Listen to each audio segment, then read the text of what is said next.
hinaharap dapat. Isa siyang issue na dapat hinaharap. So ngayon, buti nga hindi ka natatakot na nandito ka, may papakilala sa yung mga bagong boys. Hindi ka ba natatakot na sa presensya ng mga lalaking hindi mo kakilala? Sa ngayon po, kasi tinuruan na niya ako kung paano pahalagaan yung worth ko. Kung ano yung mga next step na gagawin ko. Simula nung iniwan niya ako. Simula nung, pagtas ko mag-beg sa kanya, siguro dun sa loob ng halos 1 buwan na pagbebeg ko, siguro na nag-sink in na rin sa akin na, tama na, alamin mo naman yung worth mo. Hindi ka dapat ganyan, hindi ka ganyan. So, kung makakilala mo po ako ng bago, alam ko na po yung next step. Kasi napagdaanan ko na po eh. Yeah, pero buti hindi ka wala kang takot Opo. yung trauma. Ayoko na. Di ba yung ang simple heartbreak, di ba? Yung iba nagkakatawa. Ayoko na sa sobrang sakit, ayoko nang jumawa. Give Sa up sobrang on sakit, us. ayoko na magpaligaw. Dahil naloko ko ng lalaki, ayoko na ng lalaki. Lalahatin Buti wala mo na akong yung ganun. lahat. Opo, ng kasi mga boys. malakas talaga yung faith ko kay Lord na gagabayan niya ako. This time.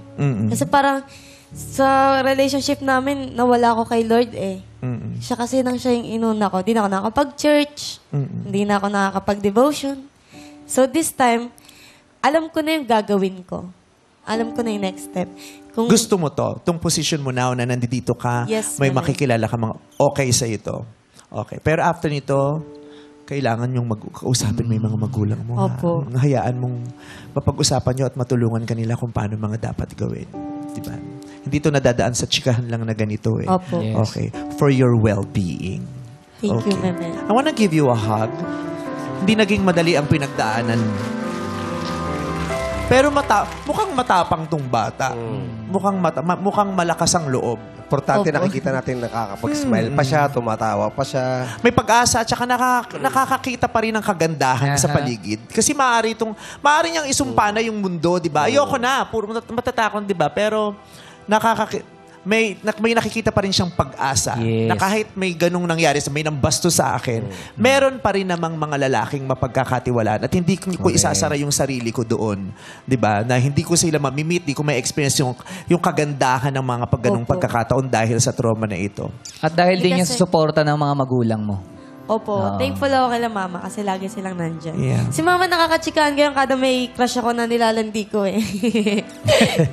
Kada may crush ako, chinichika ko yun si Mama. Mama, alam mo ba crush ko si ganito? Eh, ayan ka na naman. Ganun si Mama. Pero sinasabi ko kay Mama, huwag ka mag-alala. Alam ko na to. Kasi nangyari na to eh. Ano pa yung mga lesson na nangyari sa akin dun kung wala ako natutunan?